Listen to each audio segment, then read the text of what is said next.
সব dry ফ্রুটসগুলো roast মানে cutting করে দেন রোস্ট করছি। তার কারণ হচ্ছে ড্রাই ফ্রুটসের লাড্ডু বানাবো। তার কারণ হচ্ছে কারণ আমি এমপিতে আসছি অবভিয়াসলি আমার হাজব্যান্ডের কাছে। এই যে রেডি হয়ে গেছে, যেই দিনটার জন্য এতদিন ধরে ওয়েট করছিলাম। খুব বেশি লাগেজ নিইনি। আর এই যে গাড়ি করেই এসছি বাড়ি থেকে হাওড়া ব্রিজ এর আগে অনেক দিন আগে দেখেছি, বাট আজকে মানে হাওড়ায় জার্নি করেছি বাট কখনো এই দিকটা দিয়ে আসা হয়নি। আর এই যে একা একা ওয়েট করছি। সোলো জার্নির একদিকে মজা আছে, বাট একদিকে এই কি একা একা ওয়েট করতে। আমার বাড়িটা দূরে বলে অনেকটা আগেই চলে এসেছিলাম। খেয়ে তো বেরিয়েছিলাম, তাও খিদে পেয়ে গেছে, তার জন্য একটা ধোসা অর্ডার করেছিলাম ফুড কোর্ট থেকে।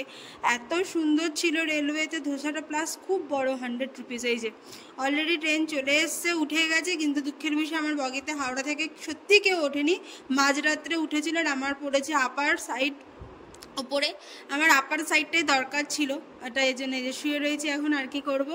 আর প্রচুর ঘুমিয়েছি জার্নিতে, কারণ একা একা গেছি বলে অত কারোর সাথে সেভাবে কথা বলিনি।